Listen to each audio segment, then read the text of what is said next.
যিকরুল্লাহ, আল্লাহর জিকির সম্পর্কে আমরা কয়েকটি কথা শুনব। এক নাম্বার, বেশি বেশি করে আল্লাহর জিকির করার জন্য আল্লাহ তাআলা স্বয়ং নিজেই আদেশ করেছেন।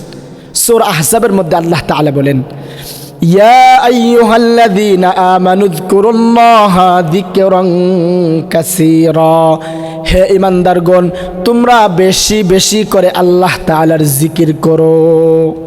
বেশি বেশি করে আল্লাহর জিকির করা, এটা আল্লাহ তাআলার হুকুম। দুই নাম্বার, শ্রেষ্ঠ জিকির হলো লা ইলাহা ইল্লাল্লাহ। তিরমিজি শরীফের হাদিস।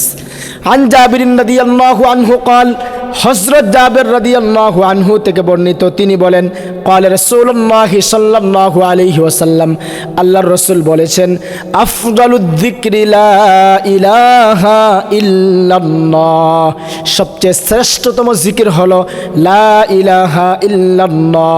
ওয়া আফদালুদ দুআই আলহামদুলিল্লাহ, সবচেয়ে দামি দোয়া হলো আলহামদুলিল্লাহ।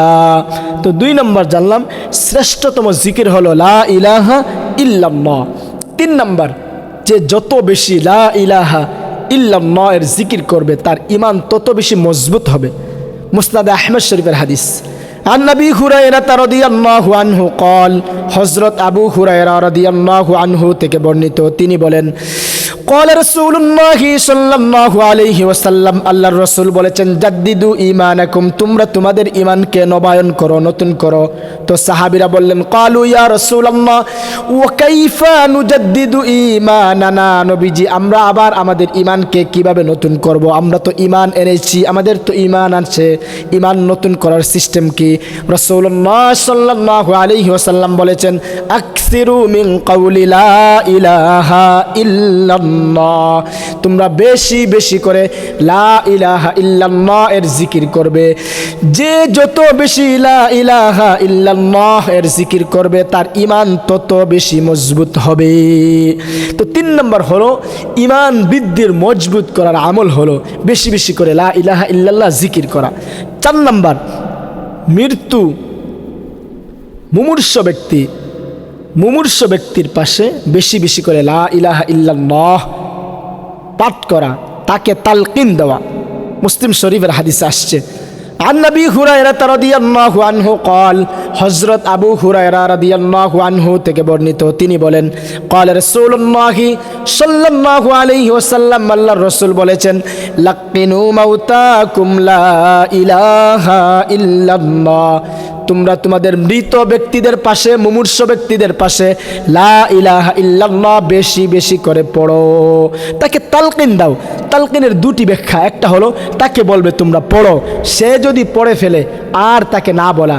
দুই নম্বর হলো সে পড়ার পর যারা কাছাকাছি আসি আমরা বেশি বেশি করে লা ইলাহা ইল্লাল্লাহ পড়তে থাকবো। তো আমরা জানলাম যে চার নম্বর হলো মৃত্যু সন্নিকটে যার, ওই ব্যক্তির পাশে বেশি বেশি করে লা ইলাহা ইল্লাল্লাহ পড়া। চার নম্বর জান্নাত। পাঁচ নম্বর, জান্নাতের চাবি হলো লা ইলাহা ইল্লাল্লাহ। মুসনাদ আহমদ শরীফের হাদিস। আন মুআয ইবনে জাবাল রাদিয়াল্লাহু আনহু قال, হযরত মুআয ইবনে জাবাল রাদিয়াল্লাহু আনহু থেকে বর্ণিত, তিনি বলেন, قال لي রাসূলুল্লাহ সাল্লাল্লাহু আলাইহি ওয়াসাল্লাম, নবীজি আমাকে বলেছেন, মাফাতিহুল জান্নাতি শাহাদাতু আল্লা ইলাহা ইল্লাল্লাহ, জান্নাতের চাবি হলো একতার সাক্ষ্য দেওয়া যে আল্লাহ ছাড়া কোনো মাবুদ নাই, অর্থাৎ লা ইলাহা ইল্লাল্লাহ এর সাক্ষ্য দেওয়া। তো আমরা জানলাম জান্নাতের চাবি হলো লা ইলাহা ইল্লাল্লাহ। এরপর সর্বশেষ, মৌতের সময় যার লা ইলাহা ইল্লাল্লাহ জবান দিয়ে বের হয় ওই ব্যক্তি জান্নাতে প্রবেশ করবে। আবু দাউদ শরীফের হাদিস। আন মুআয ইবনে জাবাল রাদিয়াল্লাহু আনহু قال, হযরত মুআয ইবনে জাবাল রাদিয়াল্লাহু আনহু থেকে বর্ণিত, তিনি বলেন, قال রাসূলুল্লাহ সাল্লাল্লাহু আলাইহি ওয়াসাল্লাম, রাসূল বলেছেন, মান কানা আখিরু কালামিহি লা ইলাহা ইল্লাল্লাহ দাখালাল জান্নাহ, যে ব্যক্তির জীবনের শেষ বাক্য হবে, শেষ কালেমা হবে লা ইলাহা ইল্লাল্লাহ, ওই ব্যক্তি জান্নাতে প্রবেশ করবে। তোমরা জিকির সম্পর্কে কয়েকটি কথা শুনলাম। 1 নম্বর, জিকির করা আল্লাহ তাআলার হুকুম। 2 নম্বর, শ্রেষ্ঠ জিকির হলো লা ইলাহা ইল্লাল্লাহ। 3 নম্বর, ঈমান বৃদ্ধির একটি আমল হলো বেশি বেশি করে লা ইলাহা ইল্লাল্লাহর জিকির করা। 4 নম্বর, মৃত্যু নিকটবর্তী ব্যক্তির পাশে লা ইলাহা ইল্লাল্লাহ বেশি বেশি করে পড়া। 5 নম্বর, জান্নাতের চাবি হলো লা ইলাহা ইল্লাল্লাহ।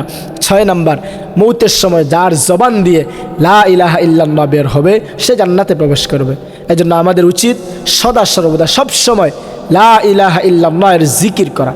হাদিস আসছে, রাসূল বলেন, আকসিরু যিকরাল্লাহ, তোমরা এত বেশি জিকির করো, হাত্তা ইয়াকুলু মাজনুন, যাতে করে লোকেরা তোমাকে পাগল বলে। তুমি তো পাগল, ঠিক আছে, তুমি আল্লাহর জন্য পাগল। মানুষ যখন জান্নাতে যাবে, জান্নাতে তার কোনো আফসোস থাকবে না, তবে একটা বিষয়ের আফসোস থাকবে, সেটা হলো যেই সময়টা সে জিকিরবিহীন কাটিয়েছে ওই সময়ের জন্য সে আফসোস করবে। قال رسول الله صلى الله عليه وسلم, আল্লাহর রাসূল বলেছেন, লাইসা ইয়াতাহাসসারু আহলুল জান্নাহ ইল্লা আলা সাআতিন মাররাত বিহিম লাম ইয়াযকুরুল্লাহ তাআলা ফিহা। জান্নাতীরা জান্নাতে যাওয়ার পর তার কোনো আফসোস থাকবে না, তবে একটা বিষয়ে আফসোস থাকবে, সেটা হলো ওই সময়ের জন্য সে আফসোস করবে যেই সময়টা সে জিকিরবিহীন দুনিয়াতে কাটিয়েছে। আফসোস করবে, আহারে আমি যদি বেশি বেশি জিকির করতে পারতাম, জান্নাতে আমার মর্যাদা আরও উপরে থাকতো, আরও বেশি সম্মানে আমি থাকতে পারতাম। এজন্য আমাদের উচিত বেশি বেশি করে জিকির করা।